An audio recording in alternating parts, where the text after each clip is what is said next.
Hello and welcome to Undead Gaming News, your one-stop shop for all things gaming. I'm your host Zombie, and first up this week we have Ark, as they've now announced that they're porting Moss and Mossbook 2 to the PSVR 2, and both of which will be available on the 22nd of February 2023. However, owners of the current PSVR versions will not be given a free upgrade to the PSVR 2 editions. In reference to that, Lincoln Davis, the communications director at Ark, said, "The games are not set up as cross-buy for PSVR 2 owners that previously purchased the PSVR versions of the games. It takes a lot of time and resources to properly bring titles like Moss and Mossbook 2 to new platforms, and the majority of that time in this case was spent optimizing both games to feature updated experiences for players leveraging the new hardware technology." As for the optimization he refers to, both games will take advantage of the new features of the PSVR 2 headset like the two-controller setup, the adaptive triggers, the haptic feedback, and the field of view has also been increased. You'll also notice the lighting and texture improvements at 4K resolution, and it will be running at 90 frames a second.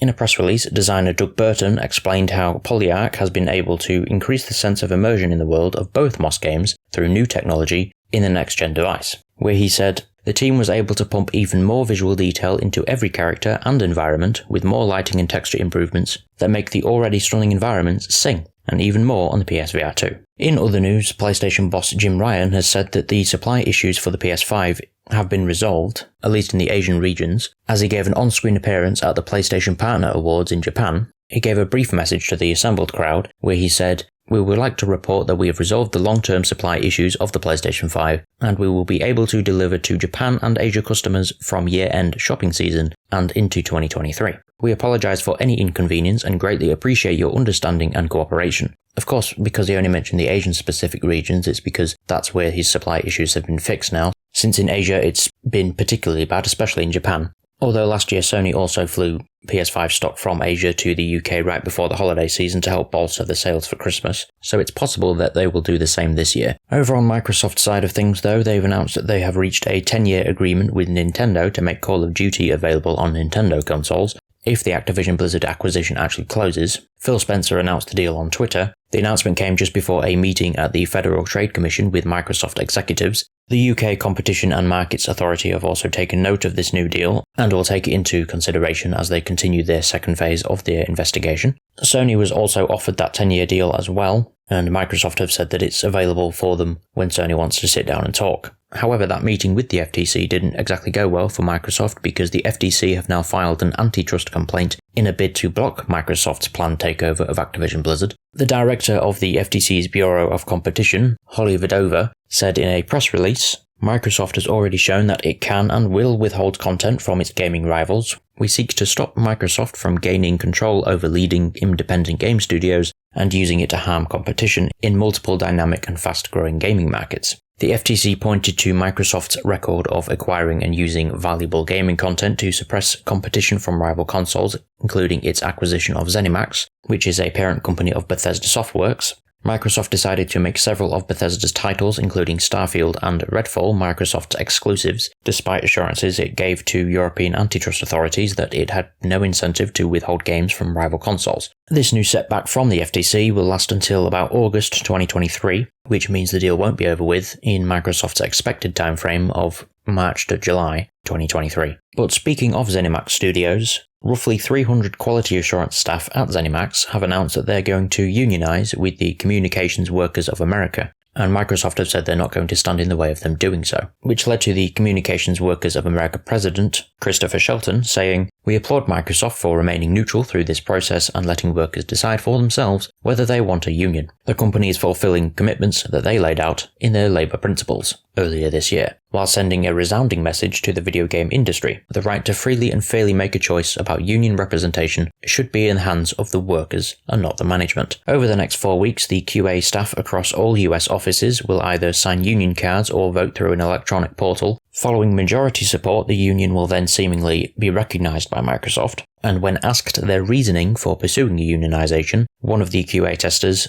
who wishes to remain anonymous, has stated, "More pay, that's the main issue for most of us. The benefits are fine, I just don't make enough money for them to matter." Quality assurance is of course one of the lowest paying jobs within the industry. In other news though, Striking Distance Studios have unveiled the next 6 months of planned updates for the Callisto Protocol, both free and ones included in the Season Pass. A New Game Plus mode and a Hardcore mode will arrive on February the 7th, 2023 as part of a free update for all players, and that's the only free update that they have given, as everything else will require the Season Pass, and those updates will run from February until summer of 2023. An Outer Way skin collection will drop alongside the New Game Plus and Hardcore mode on February the 7th. March will then bring the Contagion bundle, which includes a permadeath mode, along with ammo and health scarcity. It will even add a further 13 death animations for Jacob, and in spring of 2023 they will add the Riot bundle, which is a wave survival mode where players will venture into a previously undiscovered area of the Black Iron Prison. It comes with 12 new enemy death animations and another skin collection,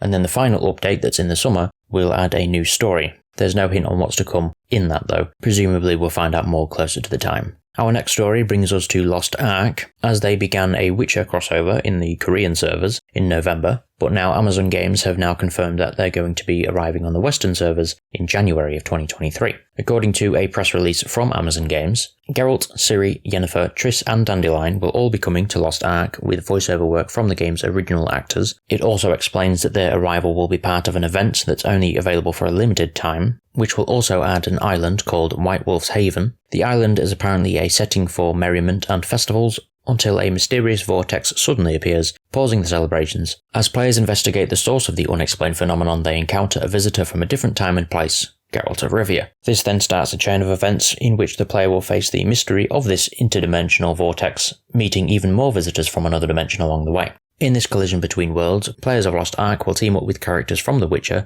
to solve a puzzle that spans time and space. As well as the new quests, there will also be new Witcher-themed cosmetics in the store and new character customization scars, cards, stronghold structures, emojis, and more. On to our next story, we have the Game Awards, hosted by Jeff Keighley. There was a lot of announcements and awards given away. We're going to start with the announcements.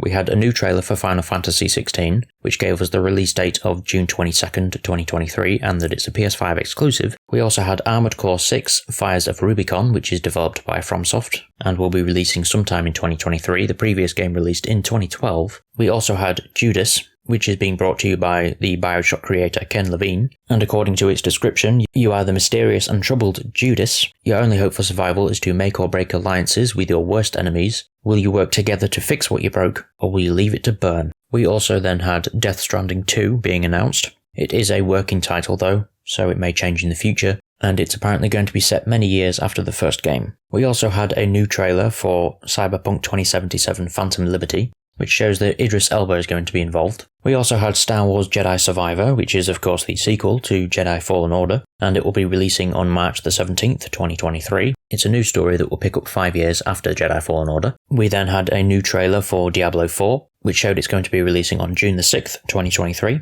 We also had a new trailer for Street Fighter 6, which is going to be releasing June the 2nd, 2023. And we had a new trailer for Suicide Squad Kill the Justice League, which will be released on May the 26th, 2023. There was also Tekken 8, and we had an announcement for Horizon Forbidden West Burning Shores DLC, and that's going to be releasing on the 19th of April, 2023, and in that, it will be a new adventure that will take Aloy to Los Angeles, and it will be exclusive to PS5 players, so if you have the PS4 version of Horizon Forbidden West, you won't be able to get this DLC, and that's apparently because they have big plans for the DLC that presumably the PS4 will not be able to actually handle. We then had Crash Team Rumble, which is a brand new 4 vs 4 multiplayer game that will be released sometime in 2023, and it will task players with leading their squad to victory as they slide, smash, bump and bash as a team to be the first to bank the most Wumpa fruit in their drop-off zone, whilst also defending the opponent team's drop zone. We also had a new trailer for Warhammer 40,000 Space Marine 2, which showed it's going to be releasing sometime 2023.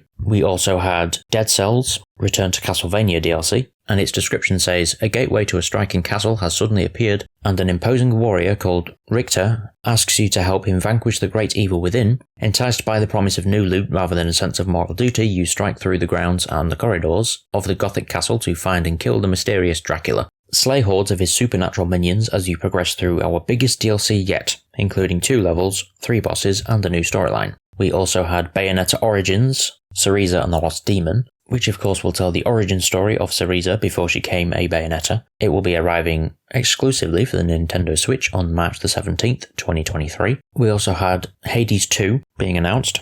and its description says, "As the immortal princess of the underworld, you'll explore a bigger, deeper, mythical world, vanquishing the forces of the Titan of Time with the full might of Olympus behind you, in a sweeping story that continually unfolds through your every setback and accomplishment." The Titan of Time is of course Kronos, in case you didn't know. We also had Earthblade, which is made by the creators of Celeste, and in this one you are Neova, an enigmatic child of fate returning at long last to Earth. It's an exploration platformer that brings you a pixel art world that offers seamless exploration, challenging combat, and countless mysteries to pick apart, and that will be releasing sometime in 2024. We also had Hellboy, Web of Word, which is a roguelike action adventure with an original story, created in partnership with Dark Horse Comics and creator Mike Mignola. When an agent goes missing, Hellboy investigates, so you can prepare for monstrous toe-to-toe brawling. We also had Crime Boss Rocket City, and that one has a cast that includes Michael Madsen, Chuck Norris, Danny Glover, Kim Basinger, Danny Trejo, and Vanilla Ice. And it appears to be a stealth action FPS that tasks players with becoming leaders of a criminal underworld in a fictional version of 90s Florida. We then had a new trailer for the Lords of the Fallen, which takes place 1,000 years after Lords of the Fallen, and it's going to be in a world that's apparently 5 times larger. We also had the announcement that The Last of Us Part 1 is getting a PC release on March the 3rd, 2023, and Returnal is also getting a PC release in 2023. We then had Baldur's Gate 3. After spending more than 2 years in early access, Baldur's Gate 3 has received a release window of August 2023. We then had Transformers Reactive, which is an online game that will tell a new Transformers story and will let players fully immerse themselves in the universe like never before. We also had Banisher's Ghost of New Eden, which is being brought to you by Focus Entertainment and Don't Nod. Starring a pair of ghost hunters, Banishers takes place in 1695 in the haunted wilds of North America, and follows these two who are romantically involved as they work to stop the threat of lingering ghosts and spectres to protect the living, and it has a release window of the end of 2023. We also had Immortals of Avum, which is a single-player magic shooter that takes place in an original world. This title is also an EA original and comes from a group of devs that previously worked on Dead Space, Halo and Bioshock. We also had Remnant 2, which is a 3-person cooperative shooter with deadly worlds, unique loot and ghastly beasts, which will be releasing sometime in 2023. There was also Blue Protocol, which is an anime-inspired MMORPG that is described as an anime come to life, and will feature 5 classes, which are Blue Warden, Twin Striker, Keen Strider, Spellweaver and Foebreaker, and it's going to be released outside of Japan in 2023. It's of course already been released in Japan previously. We then had After Us, which is set on a post-human Earth where players become Gaia, the spirit of life, and throughout the game players will need to salvage the souls of extinct animals and revive them after learning their fate, and that's going to be releasing in spring of 2023. We then had Valiant Hearts Coming Home, which is a sequel to Valiant Hearts The Great War, and it's going to be making its way to mobile gaming through Netflix. We then had Colossal Cave, which is a 3D interpretation of the original text adventure, and it's going to be coming to the PS5, Xbox Series S and X, the Nintendo Switch, the Meta Quest 2, the PC and Mac on January the 19th, 2023, and will also get a release on the PS4 and Xbox One in the first quarter of 2023, but no specific release date for those two. We also had Fire Emblem Engage Expansion Pass, which is a paid DLC that will allow you to continue your journey through Ilios with new emblem characters, accessories, maps and more. The first wave of content will arrive on the 20th of January, and then 3 more waves will follow throughout the year. We also had Wild Hearts, which is coming in 2023 and is a game created under the EA Originals banner, focusing on hunting monsters in feudal Japan. We also had a new trailer for Dune Awakening, which is of course an open-world survival MMO, which is coming to PlayStation 5 and Xbox Series S and X and PC. We also had a new trailer for Horizon Call of the Mountain, which is releasing on the PSVR 2 on the 22nd of February 2023. And then the final announcement we have is Among Us getting a hide-and-seek mode. The new game mode has already arrived on Among Us, which features a cone of vision rather than a bubble. The killer cannot vent, but the surviving crew can, up to 3 times, and they also get updated when someone dies. But that's not all that comes with this update, as they've also added new cosmetics and the ability to stroke your pets, because why not? As for the winners at the Game Awards, Game of the Year went to Elden Ring, Best Game Direction went to Elden Ring, Best Narrative went to God of War Ragnarok, Best Art Direction went to Elden Ring, Best Score/Music went to Bear McCreary for God of War Ragnarok, Best Audio Design went to God of War Ragnarok, Best Performance went to Christopher Judge as Kratos in God of War Ragnarok,